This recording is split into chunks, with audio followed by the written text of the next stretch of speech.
Hello everyone, my name is Shubhajit Chaudhary and I am going to speak upon the topic Addison's disease. Background of Addison's disease. Addison's disease is named after Thomas Addison, the British physician who first described the condition on the constitutional and local effects of disease of the suprarenal capsules 1855. He originally described it as melasma suprarenal, but later physicians gave it the medical eponym Addison's disease in recognition of Addison's discovery. So Addison's disease was named after Thomas Addison after he first discovered it. Also called hypocortisolism. Now hypo means less and cortisol is a hormone secreted by the adrenal glands. So hypocortisolism is another name of Addison's disease, meaning less secretion of hormone cortisol. Also called hypocortisolism, it is a disorder in which the adrenal glands don't produce enough hormones. When the body is under stress, example fighting an infection, the adrenal glands produce insufficient amounts of the hormone cortisol and sometimes aldosterone also. This deficiency of cortisol can result in a life-threatening Addisonian crisis characterized by low blood pressure.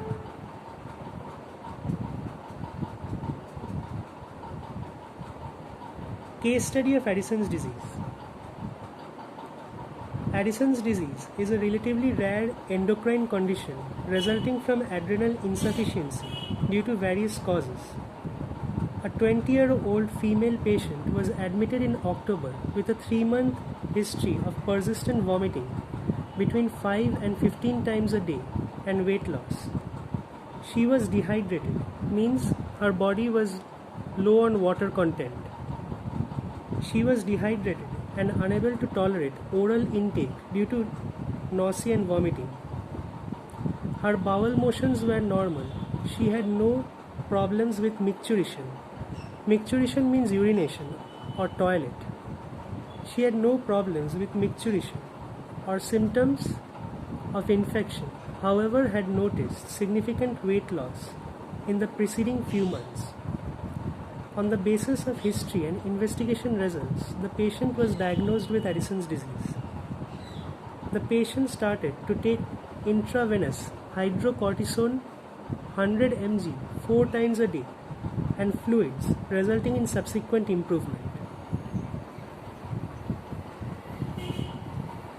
Now this is a diagram showing cause of Addison's disease and how it acts in our body. Now we all know that Addison's disease is caused when adrenal glands are unable to produce enough amounts of hormones cortisol and aldosterone. Now once Addison's disease has occurred in our body, it starts to show symptoms in our various regions. Like in skin, there is hyperpigmentation. Hyperpigmentation is the phenomenon of appearance of dark patches or spots on the skin. Low blood pressure, weakness, weight loss. Among the gastrointestinal symptoms, there is nausea. By nausea, we mean a phenomenon in which we feel like vomiting. In nausea, we feel like vomiting. That is nausea. Diarrhea. Diarrhea is a phenomenon of excessive production of watery stools than usual. It is to be noted that diarrhea is totally different from loose motion. In diarrhea, a person produces watery stools more frequently than usual. Vomiting. Constipation. Constipation can be thought as opposite to diarrhea, in which in constipation a person produces less than 3 bowels or feces in a week. In constipation a person produces very less feces, less than 3 feces a week. Abdominal pain. Now we know that abdomen is stomach, and so abdominal pain means pain within a stomach. Vitiligo. Now vitiligo is a phenomenon of appearance of white patches on our skin due to the death of pigment producing cells which give color to our skin. adrenal crisis, fever, syncope. By syncope, we mean a phenomenon of fainting or temporary loss of consciousness. That is called syncope. Convulsions, hypoglycemia, hyponatremia, severe vomiting, and diarrhea. Causes of Addison's disease. A problem with the immune system is the most common cause of Addison's disease in the UK, accounting for 70% to 90% of cases. If we develop a problem with our immune system, it can start to attack our own healthy tissues and organs. So if we develop a problem with our immune system, it can harm our own tissues and organs. Addison's disease can develop if our immune system attacks our adrenal glands and severely damages our adrenal cortex. One such cause of Addison's disease is genetics. Research has shown that some people with certain genes are more likely to develop autoimmune disorders. Our risk of developing Addison's disease is increased if we or a close family member have another autoimmune condition such as vitiligo, a long-term condition that causes pale white patches to develop on the skin. Now, as I've told earlier, vitiligo is the phenomenon of appearance of white patches on our skin due to the death of pigment-producing cells which give color to our skin. Pigment-producing cells which give color to our skin die, and so white patches on our skin occur, a phenomenon which is called vitiligo. Type 1 diabetes, a long-term condition caused by our body not producing insulin, and underactive thyroid gland or hypothyroidism. Other causes. Tuberculosis is the most common cause of Addison's disease worldwide, but it's rare in the UK. Infections such as those linked to AIDS or fungal infections, hemorrhage, and cancer. So hemorrhage is a condition in which blood comes out from ruptured blood vessel. An example of hemorrhage is brain hemorrhage, in which a blood comes out of a ruptured blood vessel present in the brain.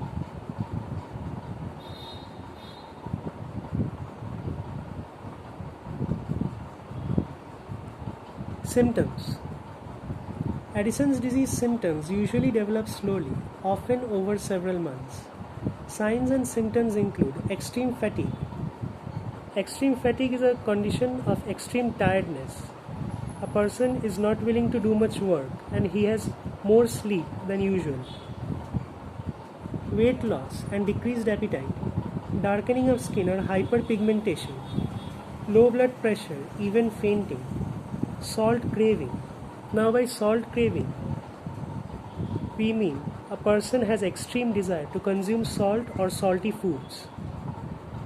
Low blood sugar or hypoglycemia, nausea, diarrhea or vomiting, that is gastrointestinal symptoms. Abdominal pain, as I've told earlier, pain in the stomach is abdominal pain. Muscle or joint pains, depression or other behavioral symptoms.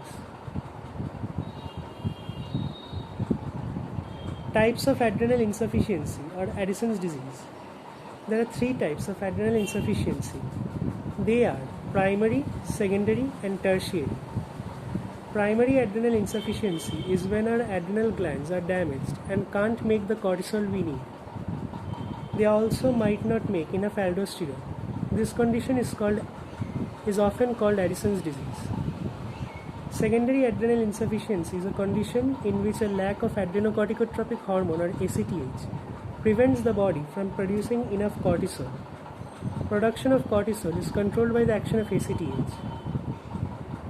Tertiary adrenal insufficiency refers to impaired hypothalamic release of corticotropin releasing hormone or CRH with resulting decreased production of ACTH by the pituitary.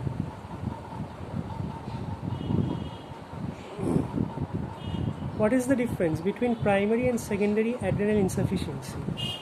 Primary adrenal insufficiency occurs when the adrenal glands don't make enough of the hormones cortisol and aldosterone. when the adrenal glands are unable to secrete adequate amounts of cortisol and aldosterone, then primary adrenal insufficiency occurs. Secondary adrenal insufficiency occurs when the pituitary gland does not make enough of the hormone ACTH.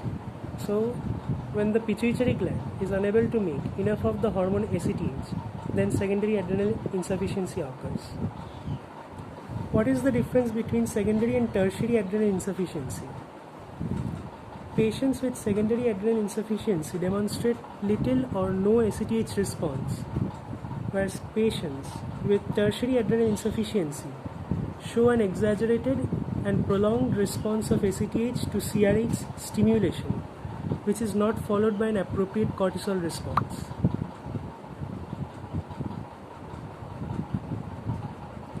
How is adrenal insufficiency diagnosed? Tests that can diagnose adrenal insufficiency include blood and urine tests. These can check levels of adrenal hormones and ACTH. Imaging tests. These include X-rays, ultrasound and MRI.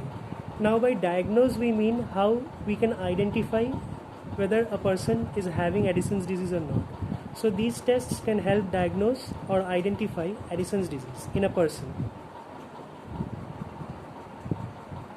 This is a graph showing variation of cortisol secretion levels by adrenal glands during time of day. Now here the red dotted line shows high levels of cortisol secretion. The green dotted line shows average levels of cortisol secretion. And yellow dotted line shows low levels of cortisol secretion, which is Addison's disease or hypocortisolism.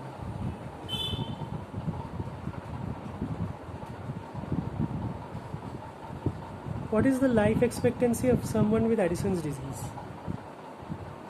A study held in 2009 states that the average life expectancy of women with Addison's disease is 75.7 years and men with Addison's disease is 64.8 years, which is 3.2 and 11.2 years less than the respective life expectancy in otherwise normal men and women. So Addison's disease is such a disease which occurs throughout a person's lifetime. So persons with Addison's disease have a lower lifespan than normal persons.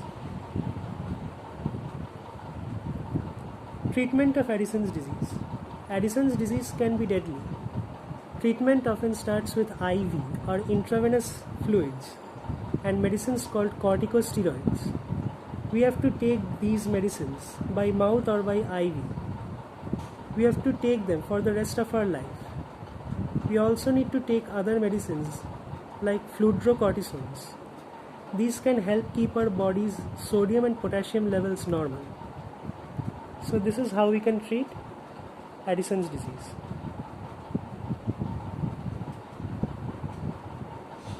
Thank you.